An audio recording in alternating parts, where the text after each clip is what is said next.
The following is the short story, Evelyn, by James Joyce. She sat at the window watching the evening invade the avenue.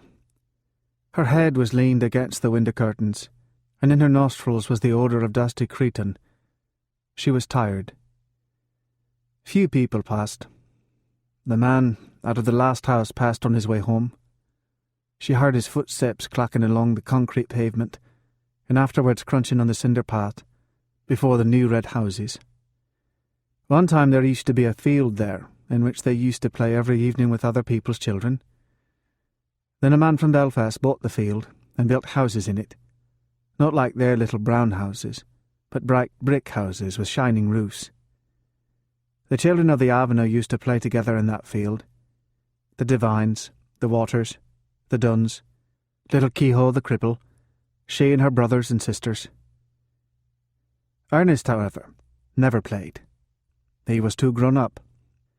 Her father used to often hunt them in out of the field with his blackthorn stick, but usually little Kehoe used to keep nix and call out when she saw her father coming. Still, they seemed to have been rather happy then. Her father was not so bad then, and besides, her mother was alive. That was a long time ago. She and her brothers and sisters were all grown up. Her mother was dead. Tissy Dunn was dead, too, and the Waters had gone back to England. Everything changes. Now, she was going to go away like the others, to leave her home. Home. She looked round the room, reviewing all its familiar objects which she had dusted once a week for so many years, wondering where on earth all the dust came from. Perhaps she would never see again those familiar objects from which she had never dreamed of being divided. And yet during all those years, she had never found out the name of the priest whose yellowing photograph hung on the wall above the broken harmonium, beside the coloured print of the promises made to Blessed Margaret Mary Alacoque. He'd been a school friend of her father. Whenever he showed that photograph to a visitor, her father used to pass it with a casual word, "He is in Melbourne now." She had consented to go away, to leave her home. Was that wise? She tried to weigh each side of the question. In her home, anyway, she had shelter and food. She had those whom she had known all her life about her. Of course, she had to work hard, both in the house and at business. What would they say of her in the stores when they found out that she had run away with a fella? Say she was a fool, perhaps, and her place would be filled up by advertisement. Miss Gavin would be glad. She had always had an edge on her, especially whenever there were people listening. "Miss Hill, don't you see these ladies are waiting? Look lively, Miss Hill, please." She would not cry many tears at leaving the stores. But in her new home, in a distant unknown country, it would not be like that. Then she would be married. She, Evelyn. People would treat her with respect then. She would not be treated as her mother had been. Even now, though she was over 19, she sometimes felt herself in danger of her father's violence. She knew it was that had given her the palpitations. When they were growing up, he had never gone for her like he used to go for Harry or Ernest, because she was a girl, but latterly he had begun to threaten her and say what he would do to her only for her dead mother's sake. And no, she had nobody to protect her. Ernest was dead, and Harry, who was in the church decorating business, was nearly always down somewhere in the country. Besides, the invariable squabble for money on Saturday night had begun to weary her unspeakably. She always gave her entire wages, 7 shillings, and Harry always sent up what he could, but the trouble was to get any money from her father. He said she used to squander the money, that she had no head, that he wasn't going to give her his hard-earned money to throw about the streets and much more, for he was usually fairly bad on Saturday night. In the end he would give her the money, and ask her, had she any intention of buying Sunday's dinner? Then she had to rush out as quickly as she could and do her marketing, holding her black leather purse tightly in her hand as she elbowed her way through the crowds, and returning home late under her load of provisions. She had hard work to keep the house together, and to see that the 2 young children who had been left to her charge went to school regularly and got their meals regularly. It was hard work, a hard life, But now that she was about to leave it, she did not find it a wholly undesirable life. She was about to explore another life with Frank. Frank was very kind, manly, open-hearted. She was to go away with him by the night boat to be his wife and to live with him in Buenos Aires, where he had a home waiting for her. How well she remembered the first time she had seen him. He was lodging in a house on the main road where she used to visit. It seemed a few weeks ago. He was standing at the gate, his peaked cap pushed back on his head, and his hair tumbled forward over a face of bronze. Then they had come to know each other. He used to meet her outside the stores every evening and see her home. He took her to see The Bohemian Girl, and she felt elated as she sat in an unaccustomed part of the theatre with him. He was awfully fond of music and sang a little.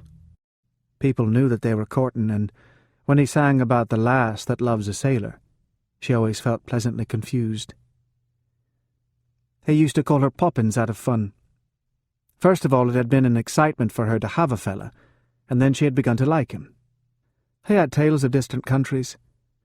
He had started as a deck boy at £1 a month on his ship of the EVELINE going out to Canada.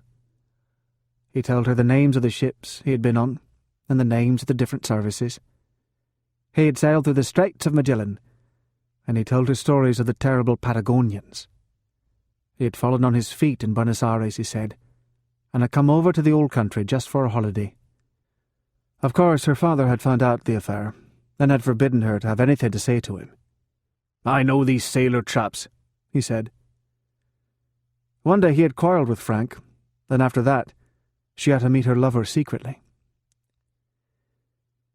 The evening deepened in the avenue. The white of 2 letters in her lap grew indistinct. One was to Harry, the other was to her father. Ernest had been her favourite, but she liked Harry too. Her father was becoming old lately, she noticed. He would miss her. Sometimes he could be very nice. Not long before, when she had been laid up for a day, he had read her out a ghost story and made toast for her at the fire.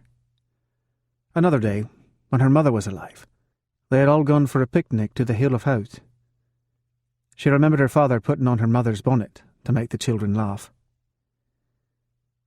Her time was running out, but she continued to sit by the window, leaning her head against the window curtain, inhaling the odour of dusty cretonne.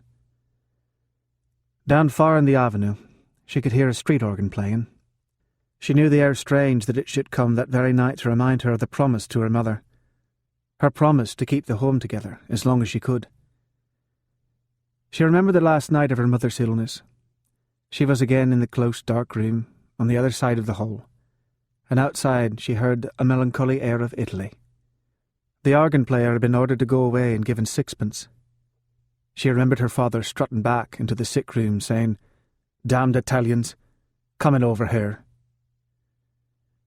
As she mused, the pitiful vision of her mother's life laid its spell on the very quick of her being, that life of commonplace sacrifices closing in final craziness.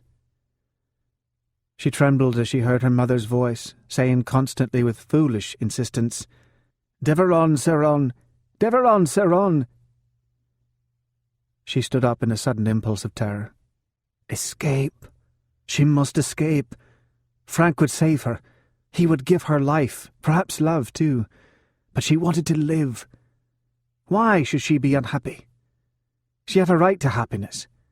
Frank would take her in his arms, fold her in his arms. He would save her. She stood among the swaying crowd in the station at the north wall. He held her hand, and she knew that he was speaking to her, saying something about the passage over and over again. The station was full of soldiers with brown baggages. Through the wide doors of the shed she caught a glimpse of the black mass of the boat, lying in beside the quay wall, with illuminated portholes. She answered nothing. She felt her cheek pale and cold, and out of the maze of distress she prayed to God to direct her, to show her what was her duty. The boat blew a long mournful whistle into the mist. If she went, tomorrow she'd be on the sea with Frank, steaming toward Buenos Aires. Their passage had been booked. Could she still draw back After all he had done for her? Her distress awoke a nausea in her body, and she kept moving her lips in silent fervent prayer. A bell clanged upon her heart. She felt him seize her hand. "Come." All the seas of the world tumbled about her heart. He was drawing her into them.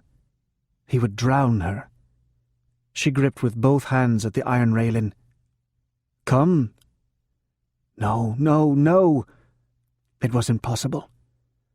Her hands clutched the iron in frenzy. Amid the seas, she sent a cry of anguish. "Evelyn! Evie!" He rushed beyond the barrier and called her to follow. He was shouted at to go on, but he still called to her. She set her white face to him, passive, like a helpless animal. Her eyes gave him no sign of love, or farewell, or recognition. Thank you for listening.